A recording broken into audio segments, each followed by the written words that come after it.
They may sound nuts, but so do the Wright brothers. Now, here's Flieger and Briggs. You know what?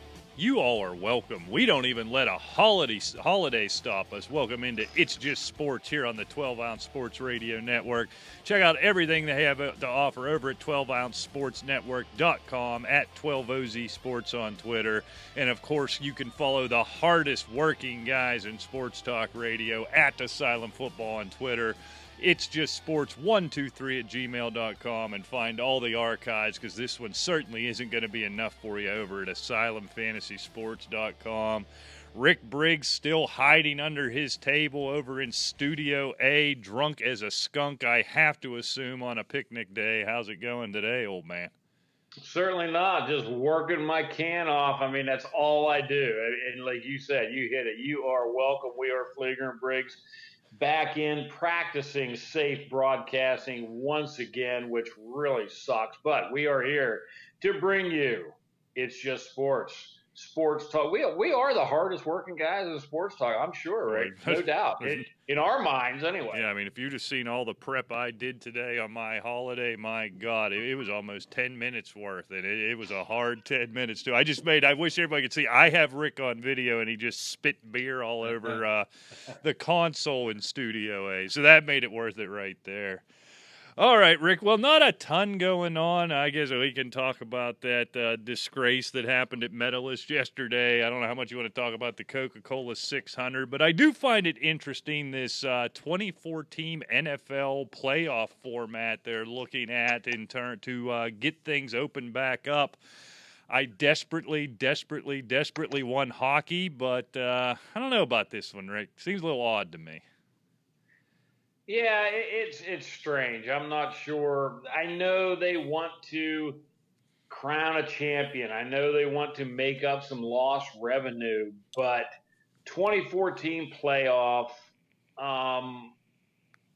you know as well as I do, we're hockey fans from way back. It takes one hot goalie from an inferior team to put out one of the better teams in the playoffs. And when you start getting down to the top 24 teams, 12 in a conference, you have teams that can actually pull an upset, which all fair is in love and war. I understand that. But it's almost getting to the point now where we want to crown a champion. And this is starting almost to take on a circus atmosphere. Everybody plays, and let's see what happens. Yeah, I think the hot goalie thing, that's interesting. And that's something I haven't considered in being a whiny Homer Yinzer Pittsburgh fan. The first thought is the way this is laid out in the first round in a best-of-5 series, Rick, our Penguins would be taking on Montreal, which is a horrific hockey team. But Carey Price can get him hot for win 3 games out of 5. And you could see somebody like that. But, you know, that's true in a normal format. What I don't understand is, I guess, get as many teams involved, as many fan bases. It's more TV games. I don't know why them and the NBA just don't come in seeded as it was when it's shut down and just play normal playoffs. It would be closer to a legitimate champion, I guess is what I'm thought. You're right. This is going to feel like a winner of some gimmicky thing, which would still be fine. It'd still be fun to watch. But, man, that Stanley Cup's pretty important, Rick. Of all the ones in sports, that one's pretty important. Yeah, it really is. And I'd like to see a champion made, but I'm leaning your way. Why can't they just have a regular playoffs? I understand they're trying to include as many fan bases, but there's always somebody that's going to be left out, somebody disappointed.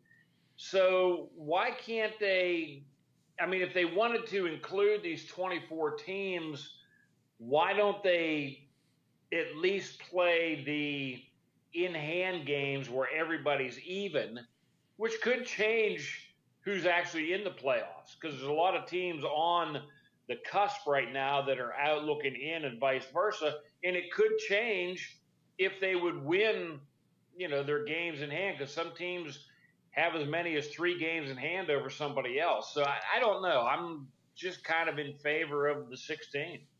Yeah, and then I did see the NHL put out, I think today, Rick, kind of what their phase 2 of the plan is going to be. They're hoping to get the guys back and practicing right at the beginning of June. But then here's the problem with this, Rick. This is where I start to fall off on this. We talked about this with baseball last week. So these sort of, I guess you call it a camp. I don't know what they call it. Like I said, they're calling it phase 2. But they're going to have some rules. We're going to listen to these rules for these workouts. So, number one, at this point, they can't force anybody back in who doesn't want to come. Which, all right, fine. Now you're getting into all kind of HIPAA stuff and legal stuff or whatever. But listen to this. No more than 6 players can be on the ice at a time during these workouts. No coaches or other team personnel can be on it. Social distancing for the remainder of the team when they're not on the ice, when they're not one of the 6. All right, you're going to go out there and play 5-game and then several 7-game series with, 12 people on the ice and presumably however many, 16, 18 on the bench and coaches and trainers. But for this, 6 guys on the ice for a workout? Again, if you had back to the baseball fit I had last week, if you're going to do all this, don't do it. Either you're ready to come back or you're not. Exactly. I agree 100%. They're either going to play or they're not. How do they expect teams to, the teams insist that they need a camp and practice and so forth to get back into shape, but they throw all these rules in here, and then all of a sudden now we're going to start playing hockey for real. And oh, by the way, it's for the cup, not just a regular season game. Right. And yeah, I mean, either they're ready to go or they're not. I agree 100%. And quite frankly, I don't think they are ready to go. I think they should have canned the NBA and the NHL seasons a while ago. They start at, at the end of June they're talking, or the middle of June to get started for camp? Beginning of June for this phase 2 for this 6 guys so to be able. They actually moved it up some. Right. I heard middle of June. But either case scenario, you're talking 2-3 weeks. Hey, we're into Labor Day by the Stanley Cup Finals. Right, exactly. Period. And this season's supposed to start again in October, like the second or third week of October. To me, that's reckless, and I don't agree with the format for one thing, but I think it's reckless to expect these guys to go through probably, and to me, it's not probably, it is the most grueling playoffs in all of sports, and then expect these guys, especially the last 2 surviving, just to pick up and start another full game season in October. And I mean, I think they're just asking for trouble. Yeah, I don't know. It just it doesn't make sense. So in your mind, Rick, here's the one thing I've been wrestling with. Not so much whether or not it is, but whether or not I care necessarily. But so they do this as it's kind of laid out now. Let's say this is what ends up happening, right? Is whoever wins this 24-team playoff, is that a legitimate Stanley Cup champion to you?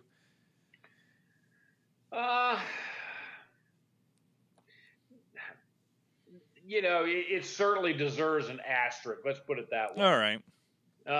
Yeah, I mean, it's legitimate because they made, they seeded teams and they made the run through the playoffs to win that title.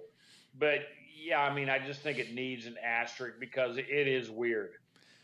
Yeah, and you take all the home ice advantage out. The talk is right. They're going to play in pods. Vegas in one. I don't know if they could do the entire Western Conference in Vegas, in where they do the Eastern Conference. I don't. They haven't said yet exactly. They haven't worked those details out.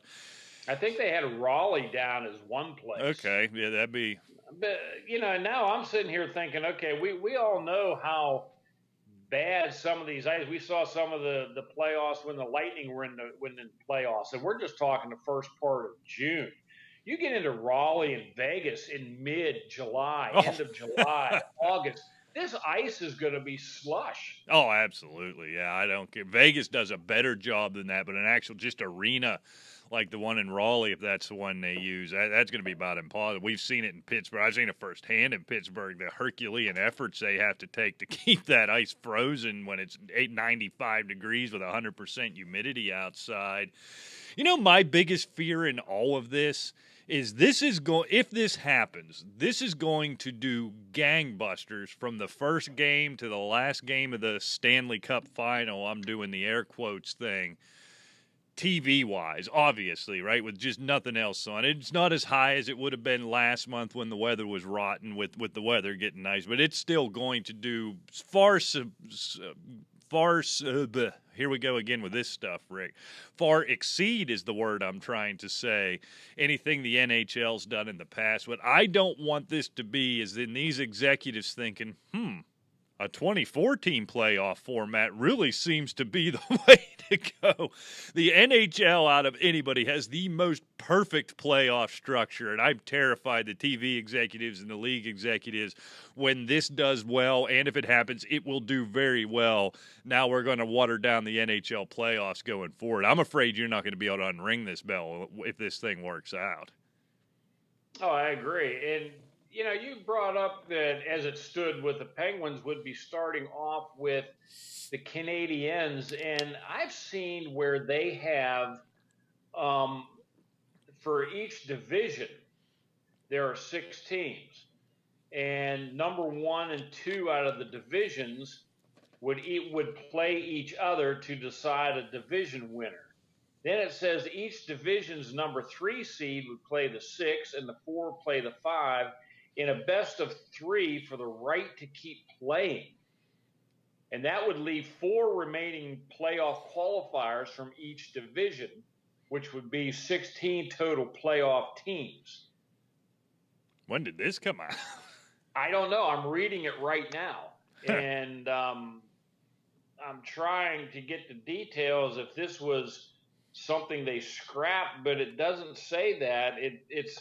It says if the NHL decides to get a little more creative and inclusive in its straight to postseason plan, the NHLPA is reportedly favoring a 2014 postseason model, one that would expand. Oh, this must be for going forward. Oh, okay. There is, as you mentioned, we may not be able to get away from this. See, that's what I'm afraid of, and we get into that, and we start throwing around the word inclusive. That's a heavy word in 2020. I mean, why? You know, I don't understand. I just don't get inclusive. And I mean, they've already taken, and I get the idea of eliminating ties, but I still totally disagree with a tie game being worth 3 points as opposed to any other games worth 2 points. Right, yeah. So in my mind, what they've done is a lot of these teams that already make the playoffs, if you get rid of the overtime losses, they're barely 500. You start throwing in 24 teams, you throw away those overtime losses, I mean, you are talking big-time, subpar, sub-500 teams in the playoffs. Right, and in a league where, like you mentioned right at the top, where a hot goalie is all that matters, where You know, you talk about in the NFL, they talk about any given Sunday. The NHL really is that. It's almost frequent where an 8 beats a 1. Now you introduce these other teams. You get these things watered down. And this is what I'm afraid of with this, where I want to watch it. If this happens, I will consume every minute of all of it. I can guarantee you. And I'm going to love every minute of it as it's happening. But in the background, I'm nervous. I'm nervous this fundamentally changes then what the NHL structure that's been the same forever at this point, and in my mind for that sport is absolutely perfect and is the one thing that sets it apart really from every other major sports league is their playoffs. And it works against them, right? Nobody cares about the regular season because so many teams already make the playoffs, right, and they're so random when they get there. And boy, you start clicking and adding to this and changing that and making it equitable and fair, and oh God. Come on. And another thing that kind of rankles me is they're tinkering with the playoff structure why don't they get somebody in there to get exposure to the league and get a lucrative television contract where people like you or I, say in the Pittsburgh market or somebody in whatever, the Tampa Bay market, could actually sit down, turn on the TV on any given night, not just once a month or once every 2 weeks, and be able to watch Winnipeg play Minnesota or Vancouver play LA or whatever the case may be, and let fans of hockey, period, get familiar with all the teams, all the players, like they used to have 25 years ago when you could watch about 8 hockey games Monday through Sunday. And, I just don't understand the tinkering of rules when, let's face it. I mean, people really don't even care about the regular season as it is. Right. Well, and that's the thing. You can make this as appealing to the millennials or whoever they're trying to appeal to with this as you want. You're dead on. If you can't watch it anywhere, it doesn't matter how cool you make it. You can't find it except your local home team and then whoever the Capitals are playing on Sunday come the midway point of the season and there on out. And that's all the hockey you can watch. The NHL has their own dedicated network. Good luck finding a game on there. Exactly. It's craziness. It is. And, the NBA has done a magnificent job over the last 15, 20 years of bringing them into basically everyone's living room. And, ESPN, CBS radio, you listen to these talk shows, they shove the NBA down your throat. Oh, absolutely. 12 months out of the year because they have a marketing guru somewhere along the line that is purely genius. And they have brought the NBA to the forefront when, look, I mean, it was next to dead if it wasn't for the Jordan era. And then right after that, who watched basketball for quite a while? I mean, you had the Shaqs and this, that, and the other, but there really wasn't any exposure. Then all of a sudden, bang, ESPN, the CBS contract, NBA's everywhere. And that's what caught on. And I mean, every young kid loves the NBA because they grew up with it.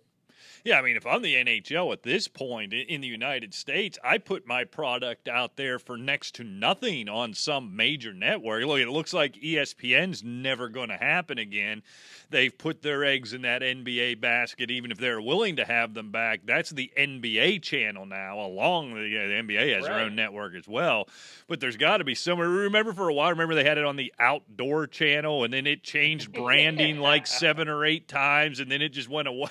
Was that what it was? The hunting channel, the Outdoor network, or something? The Outdoor channel, and then it went to that one network. I think it started with a B. I think I can't think. Yeah, you can't even find it. I don't even think it's around any longer. Yeah, it's right on the tip of my tongue, and I can't find it. But that's the thing. They could do a lot of things to make – look, the NBA has a unique advantage, right? Number one, nobody's wearing any helmets. That sounds dumb, but that makes a difference, right? You know who these guys are. You know who the NBA stars are. They're instantly recognizable. They're smaller teams. So they have some built-in advantages there where the NHL has some disadvantages. Most players are foreign, where there's no real college hockey in so much as you know who any of these guys are before they get to the league, save for the rare Mario Lemieux, Sidney Crosby, Alex Ovechkin. When there's one of those generational guys coming up, hockey fans hear about them in the years leading up. You don't have that, whereas college basketball's on every channel every day. Most of these guys, by the time they get to the NBA, you've heard of them, you're interested in. So they have those built-in advantages. So the NHL has to do creative things. Maybe something like this going forward, getting more teams involved, something. But the point is, and you nailed it, no matter what they do, until it becomes available, until I can watch it, it could be the cool, it could be strippers on ice playing lacrosse, along with the NHL player, whatever it is. That's great. I can't wait to watch it, except for, I live in Kansas City. I don't have a local team. I can't watch any of it. Exactly. And, if you happen to catch one, it's NBC in the last quarter of the season, one day a week. And that's basically it. Yeah, then the playoffs, they'll cover a few playoff games. Yeah, it's every Sunday at noon, and it's going to be Pittsburgh, Washington, Boston, St. Louis. I'm trying to think of the other West Coast team they love. I know there's five or six teams. That's all you're going to see. Nothing else. Absolutely nothing. And generally, it's going to be Pittsburgh and or Washington. And actually, 2 out of every 5 of the games will be Pittsburgh versus Washington. Now, look, that's probably one of the best, at least in the Eastern Conference, rivalries in the NHL in recent years. But there's no exposure. I couldn't tell you the last time I've watched Phoenix play or the last time I've watched Dallas play. I don't even know who's on the team, and I'm a hockey fan. Precisely. I mean, that's exactly my point. And getting right back to what you said, it could be the coolest thing since sliced bread, but if nobody can see it, it doesn't really matter. Right, exactly. All right, Rick, let's switch gears here. Did you watch any of Tiger Woods and Peyton Manning's thrilling victory over Phil Mickelson and Touchdown Tommy yesterday over at Meadows? I'd like to say I did, but I did not. Other than some of the highlights where Peyton's opening drive didn't even catch the tracking machine, and it was dubbed out into the swamp or whatever. And Tom Brady chunking a chip and winding up way short. Other than that, no. It's gimmicky. It's just not me. Yeah, I'll tell you what. I was all in a lather for this when they started talking about it. Rick, a month ago when they started kicking the idea around, and oddly, I think it was that thing last week with Rory and with Dustin Johnson that had me. I knew it was going on. I had work to do outside. I didn't come in to watch it. I got right on, watched the highlights, and it's the same thing. I was watching for the same things you were, right? To watch Manning and Brady flub things and chunk things and do all the things that we do, or at least I do on golf courses. You're looking for that. I just couldn't get any juice for it. It was a neat idea. I'm sure it did a massive number. What I learned, here was my real problem with it. Forget all that. I'd have been interested in it otherwise. I learned real fast last week that trying to watch golf on TV when there's one group on the course, when there's only one group, unwatchable. I can't do it, and I couldn't make myself do it again. No, it really is. I mean, those kind of things need to be taped, and when they hit a drive, just click to where they're up there, their shots. Right. I mean, we don't need to see them walking and jocularities and yucking it up and then go to a commercial. I mean, it's just like I said, it's just gimmicky to me and not my cup of tea. I mean, see, every week you come up with a good new name for this show, jocularities and yucking it up. That'd be a good show. I'd listen to that. I think it would be. We have a few jocularities, but we don't yuck it up a whole lot. Not anymore. When we get you back in studio here, we will, I think. It's hard to be funny when there's a 3-second delay. Things don't land as one would expect sometimes. Yeah, it's kind of like the old, drum beat, ba-da-ba, being about a minute late. You just can't have it. So I don't know. I don't want to talk about the MLB anymore. The NBA looking like they're going to do that deal in Disney. That's been the worst kept secret in the league for about 6 weeks. This is dumb. This is a homer thing, Rick, but everybody saw it. Can you believe the amount of coverage from ESPN, CNN, all the 24-hour news networks of our fearless, benevolent dictator of a governor in Pennsylvania admonishing Ben Roethlisberger for getting a haircut last week? That led every newscast nationally all day. And that says the state of sports news. Right. When that has to be the top story. Ben got a haircut and shaved his beard and didn't have a mask on during the pandemic. Ooh. I'm sorry. I'm sorry. I don't even know how to respond to that. It's just boring. They're just reaching for anything to talk about.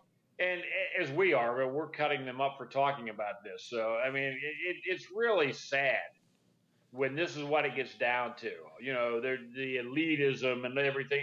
Everybody's a critic of everybody any longer. Right. Nobody can do anything right. It's always wrong, self-serving, whatever the case may be. And If you don't believe me, folks, get on Twitter and just read for Oh. about 20 minutes. Yeah, that's the one that got me. Even people I know and like and respect in media, commenting on, well, clearly the governor should have better things to worry about, but it was really tone deaf for the millionaire Ben Roethlisberger to be getting a haircut when so many people are dying and so many people are locked down and can't get a haircut. My wife cuts my hair once a week now.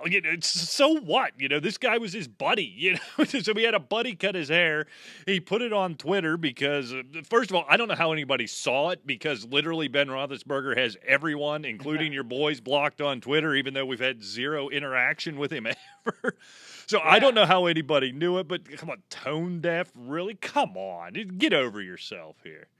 Oh, exactly. And tone deaf is just a term that's thrown around anymore since this pandemic started, as racism was when there's an election going on. Right. Yeah. And we happen to have both going on now, so this is going to be a great summer and fall.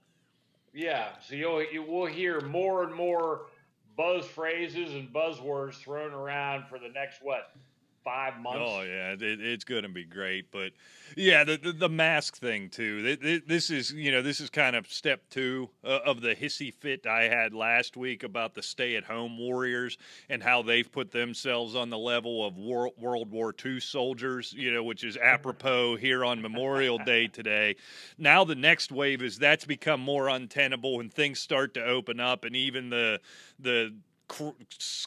most scared of people are starting to sneak out and poke their heads out their windows and take a look. So now it's all about masks, and everybody's running around taking up pictures of people without masks. I'm a hero now. I'm a 5-star general mask wearer when I go into town. It's, for the first time today, Rick, I don't know if you've done this yet. I basically, me, I'm a hermit anyhow. I basically never go out as it is. I certainly didn't go out much as all this was going on. Not so much following an order or being afraid or being a COVID hero. It's just I didn't really have anywhere to go, and anywhere I'd want to go was closed anyhow. But as things have started to open up in Pennsylvania, there's now 2 people I want to hit in the head. The mask police, the mask heroes, and then if you go anywhere in town, Rick, pay attention to the signs on all the stores. Some of the stores will have a sign up that'll just flat say mask required.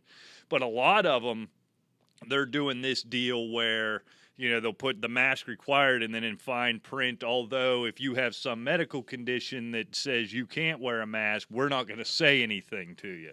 So this is where now there's another faction where the freedom fighters amongst us, they're not going to have their civil rights to not wear a mask be taken away. And they're tromping around the Boscovs in Butler, PA today, thumping their chest and loudly declaring to everybody, I will not wear a mask. I'm an American. Shut up. Put your mask on, stupid. Who cares? What are you doing? Yeah, and for anybody out there, it's just sports123@gmail.com. Drop us a line, because I really want to know if there is a medical condition where you cannot wear a paper mask that is inconvenient, yes, but where it actually hampers your bodily functions to the point that it threatens your life. Please let us know. It's just sports123@gmail.com. I want to know some names of these conditions, and I'll gladly broadcast them next week on the show if I actually get any that prevents you from wearing a piece of paper with a couple of rubber bands around your ears. Well, what you're going to get, Rick, is 150 emails that say the condition I have is freedom. And look. But that's not a medical condition. That is, we can separate the two. I mean, this whole thing where I'm an American, blah, blah, blah, I don't have to do it. That's that faction over there. But this little tiny minority that says I have a medical condition that prevents me from wearing a mask, yet apparently this medical condition makes you immune to COVID-19, apparently. I don't know. I mean, the mask kills you, but the COVID, you're fine. I just need to know what this condition is. Well, look, let's make no mistake. I despise the mask thing. I have gone out less than I normally would have because of it. It isn't a vanity thing. It isn't a tough guy thing. It isn't a freedom thing. It's just butt annoying, and I can't stand it, and I hate it. But and I even get you're right, we're Americans. Nobody can force you to wear anything you want to wear. I get that. I tend to be that side of thinking generally liberty wise. You know what I mean? But here's the thing. If I want to go somewhere and somebody has a sign on the door that says, if you want to come in here, put on this mask. I'm going to gristle. I'm going to do it. And I'm going to make the decision. I'm either going to go in or I'm not. I'm not going to start recording myself. I'm not going to put on my American flag tank top and start beating my chest that this is America. I'm not going to do it. It's also America for the people, the 14-year-old kid at the door who tells you to heel toe and kick rocks because you're not allowed in their private property without the darn mask. So if you want to go out, just wear this. I almost feel bad for these retailers. So I had to go buy some clothes.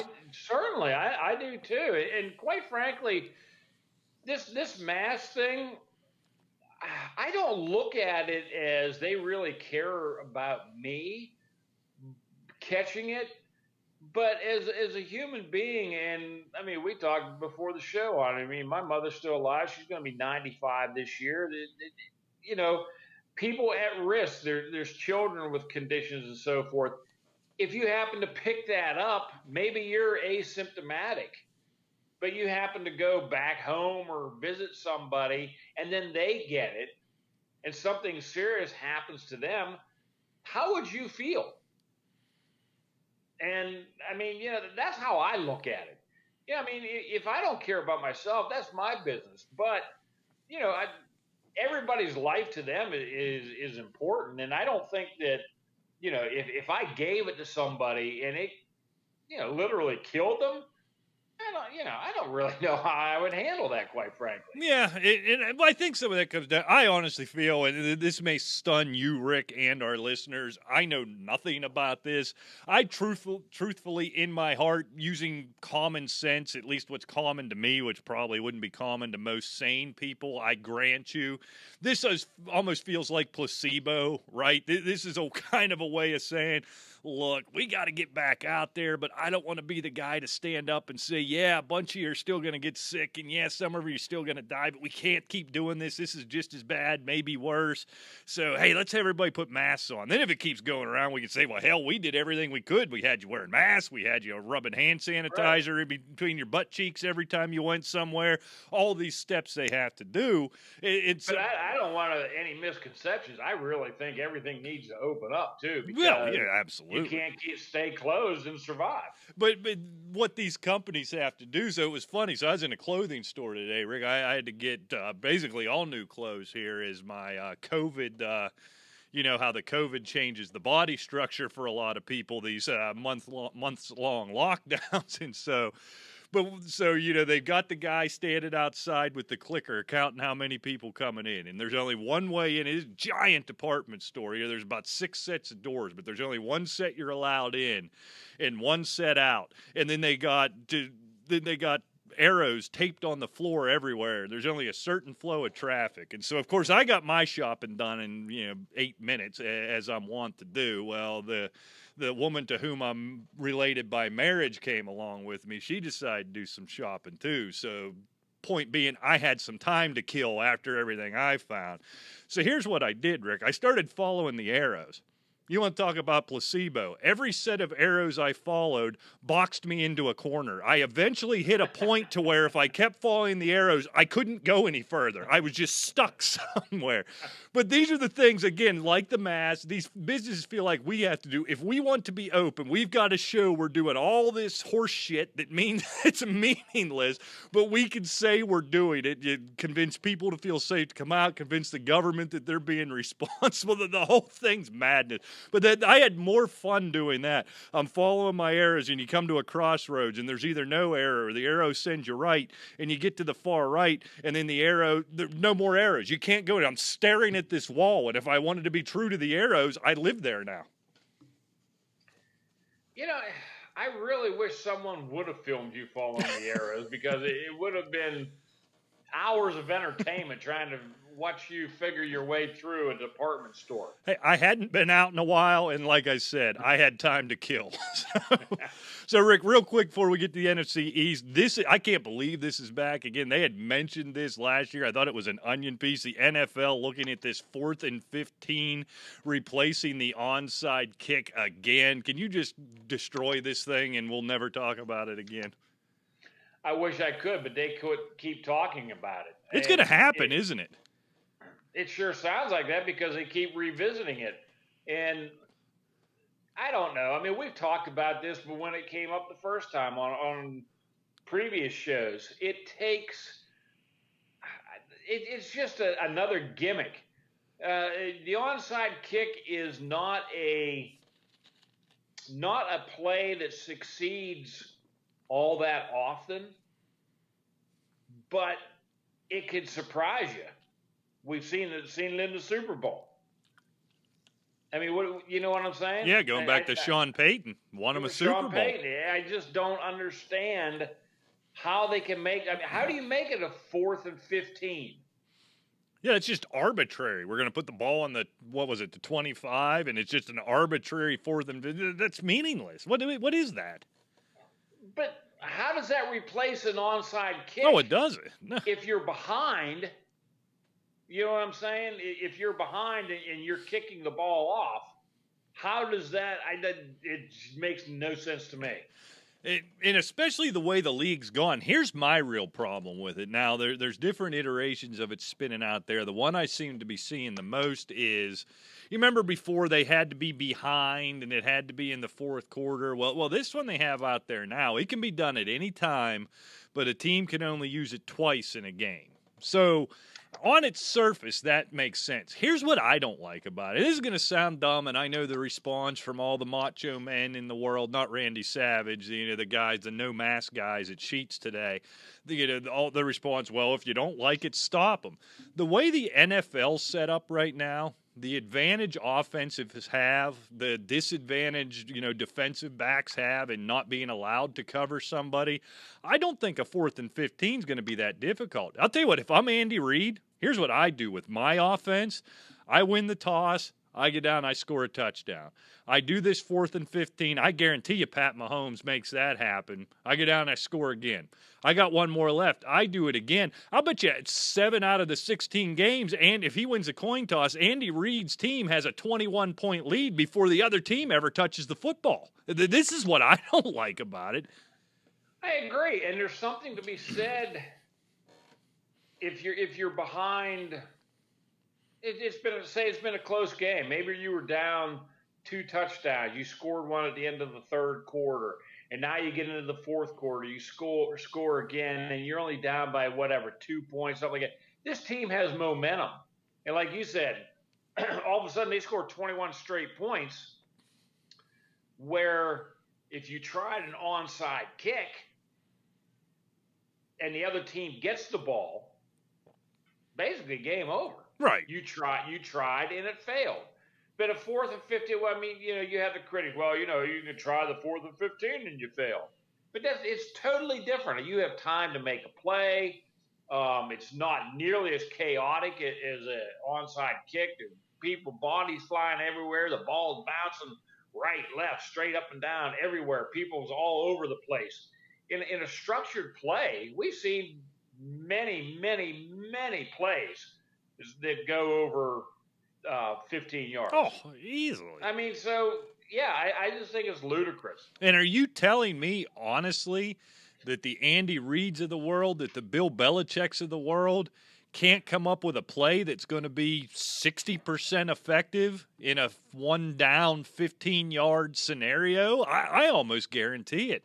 But what it comes – and the other thing is, look, it rewards a team with a strong offense without punishing a team with poor special teams, or a kicker who can't make that kick without a good hands team. Look, it just gives the advantage to an offensive team. And more than anything, though, Rick, it was kind of the first sentence you said. This is the NFL. It doesn't have to be this gimmicky. Look, I'd have no beef with this in the XFL, in the AF, if any of those were still around, even in, the CFL. I'd do it in college for all I care, like Division II college. Who cares? None of that would bother me. Do it in high school. That'd be great. This is the NFL. You don't need these gimmicks. This adds nothing to the game, nothing whatsoever, but a bit of a sideshow attraction to what is the greatest league in the United States for 40 years now, surpassing every other sport, lapping every other sport. You don't need it. It's just stupid. It's a clown show, bro. It's what it comes down to. It is. It detracts from the game. Right. It detracts from everything about what is the NFL. And I know we'll take a lot of heat from this kind of comments because there's always people on board that love to see points and love to see big down plays and everything. And, it's almost like strategy be damned. Throw it out the window and let's just play wide open football for 60 minutes. And, pretty soon they're going to try to get rid of punts. Yeah. You play your four downs and the team gets their ball on their 25. They play 4 downs and whatever the case may be. And it's almost getting to the point that way. And it's, I don't know, it's really detracting from the game and it needs to stop. Now, Rick, you could sell me on that. No punting. Just on 4th down, you either kick a field goal or you have to go for it. That would be fun to watch. Maybe in a preseason. Probably I wouldn't want to see that in the Super Bowl. But you get a team backed up inside their 5. They can't just slam it into the line 3 times and punt and make them play. That could be interesting. But you get my point. No, it's gimmicky. No, I get you. Yeah, I know what you're saying, but I don't know. It's so many things can happen on a punt, a muff catch. Oh, absolutely. And things of that nature. People calling for a fair catch and then running with it and causing penalties and so forth. So many variables happen instead of, they just, let them play. Yeah. There's 3 parts to the game, and special teams, I think, needs to be one of them. It's not as exciting. It's not as glamorous as offense and defense, but it's a co-equal part. And make no mistake, a lot of the reason Bill Belichick has won the amount of Super Bowls he has in the last 15 years is due to always having the best special teams in the league. Set aside Tom Brady and the defenses he put together, they consistently have the best special teams in the league. It's a big part. And again, we're trying to legislate it out with gimmicks, and I don't like it. I don't either. And how many, there's a lot of announcers that have said wide right. Yeah. Wide left, short. It's an integral part of that football game.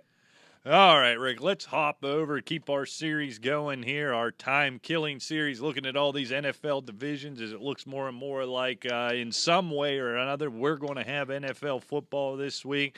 Let's take a look at the NFC East, Rick. This division's interesting. There's couple of okay teams, but this feels like an 8-8, 9-7 division winner kind of team, I think, in a lot of ways. Let's start in the Big D, Rick. What is Rick Briggs' outlook for the Dallas Cowboys?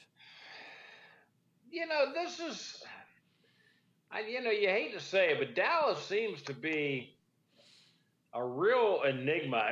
There's something inside me that says, Dallas could really be special this year. Let's face it. Last year they were, the first overall offense in the league, believe that or not. And, and they had the 9th ranked defense, but yet then you look at them, they were 8-8. Right. And, it just seems like no matter what your expectations are of the Dallas Cowboys, they always seem to fall short. And that's what's overriding my optimism going into 2020. Yeah, on paper, this team looks really good and a simple move. And, this isn't a fantasy football show anymore, thank God. But adding C.D. Lamb to Amari Cooper and a Gallup coming together, and it looks like, now we got a couple months to go, but it looks like this will be the rare season where we're not facing the prospect of Ezekiel Elliott being suspended for a couple months. What are you doing? Did we lose Rick Briggs? We can hear him. I have no idea what's going on here. Let's sit back and enjoy this as Rick tries to talk himself through whatever this technical difficulty is. He should start cursing here any minute. His face is starting to turn red. You all can't see this, so I'm going to practice my play-by-play abilities. Now he's looking around, looking behind him. I don't know what's behind him, but he's looking there. Shaking his head. Oh, his tongue's out a little bit now. Oh, he's smiling. Can you hear me now with that grin? Yeah, that's just gruesome. I mean, you know, computers, go figure. I did a little play-by-play of your reactions, and when you were mumbling to yourself, we could still hear you going over the air. So, credit. Well, I was saying, I was trying to. Just some pop-up popped up on the computer. I couldn't get rid of the thing. It was like, whoa. And, as our link is tied to everything that comes over my computer, I couldn't just X out of everything or I'd disconnect this, and I couldn't get rid of that thing. It was, there ought to be some sort of law against that. I don't think there's going to be, Rick. Well, there ought to be. I got to practice. They can change the punt rule and onside kick rule and all this stuff, they can change this kind of crap. Oh, I got to practice my play-by-play skills, though. I'm a little disappointed you didn't blow up, which I had promised our listeners, so maybe some other day. So, look, here's what this comes down to me, Rick. I think this is going to be the report card on Jason Garrett is going to come out this year. Can Mike McCarthy take what looks like a really good offense? They've always had a good offensive line. The defense is solid. If not, they've got great names all over the defense, whether or not it comes together. Was this a Garrett problem? And does McCarthy come in? We know McCarthy can win. We know what McCarthy can do with a good quarterback. I guess we can have the discussion, is Dak Prescott that guy? I think he's upper echelon. He could certainly win football games. I think we're going to know more about Jason Garrett after this year than we know about the Dallas Cowboys. I agree.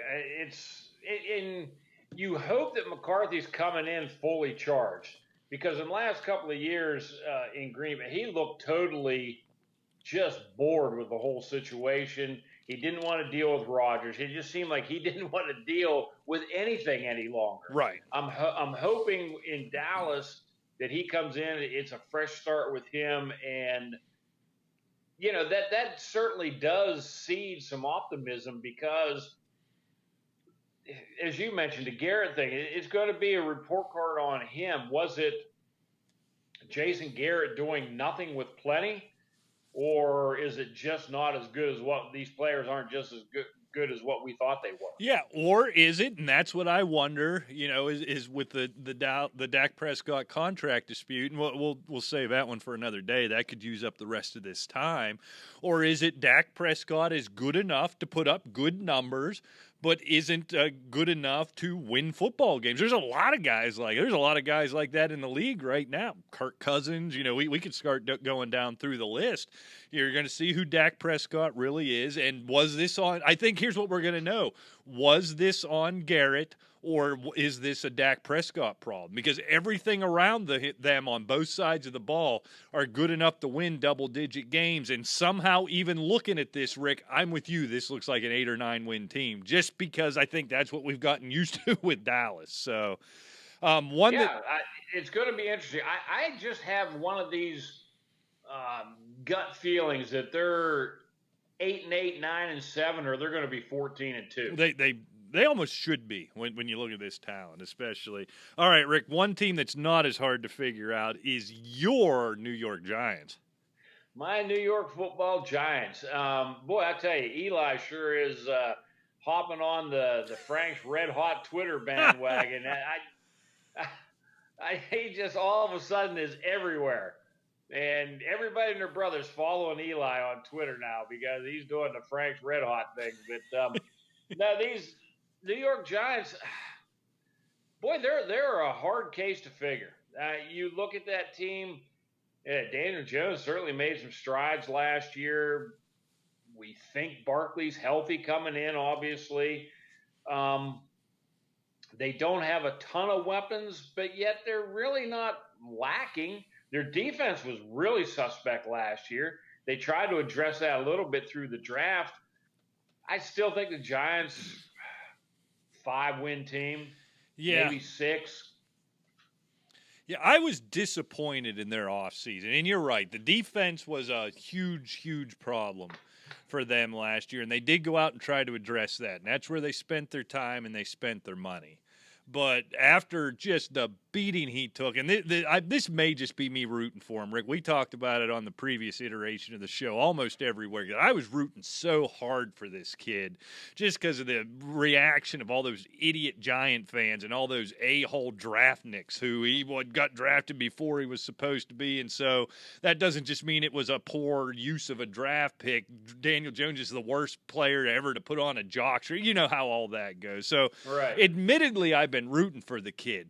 But, man, he just looks like a star NFL quarterback. And he made his rookie mistakes, but I think he made some strides, and he looked really good at a lot of times. And so you make that pick earlier than most people thought you should have. You stake your organization on it, and now for the second year in a row, you're sending him out there with the likes of Golden Tate. Why am I saying Golden State? That's Good a basketball Lord. team. Golden Tate, Sterling Shepard, that's what was happening. I was mixing them up.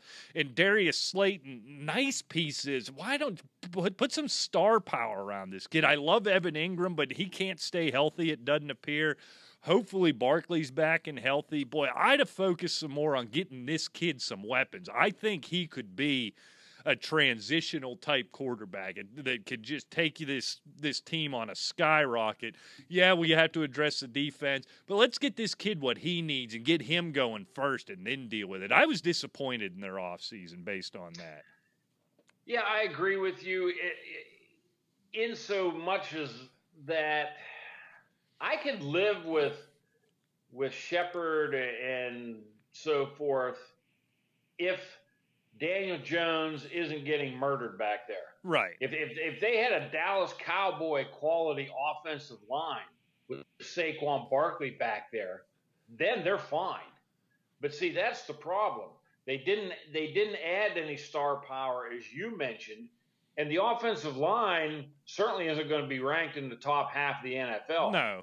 For stalwart performers. So therefore, he's at a disadvantage, and something happens to Barkley, as we saw last year, they're in a world of hurt offensively again. Yeah, and that's the thing. And look, they're not going to, even the changes they made on defense, they're going to be young. I don't know if it's going to come right away.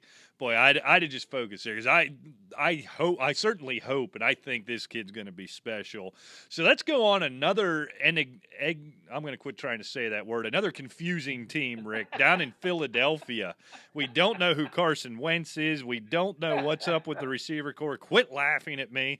We bring in Jalen Hurts. What's up with your Philadelphia Eagles? Philadelphia is a real enigma. That's the one I was trying to say. What's the one with Matic after it? How do you say that? Enigmatic? Is that right? Yeah, there you go. Enigmatic. All right, I'm in. If you try, you can talk. Well, this is why you don't do shows on the evening of a holiday, Rick. I'm drunk as a rat. You know this. Well, it is Memorial Day. Exactly. And you won't remember it tomorrow. So, anyway, Philadelphia, by all rights, are you convinced that Carson Wentz is an elite quarterback? No, because in the famous words of Twitter, if I was putting out a tweet, you may not want to hear this, but my hot take is, in my mind, he's yet to prove to me that he can take this team to the next level. I wanted to see him 16 games. I want to see them be a dynamic offense. from week 1 to week 16. And, as of right now, I just don't see it. Everybody and their brother's pulling their underwear over their head for Miles Sanders this year, especially in the fantasy realm. Right. I'm just not. Maybe it's because this is what we're used to with Philadelphia, kind of like Dallas. But I'm just not convinced that either one of these teams is going to match or exceed expectations.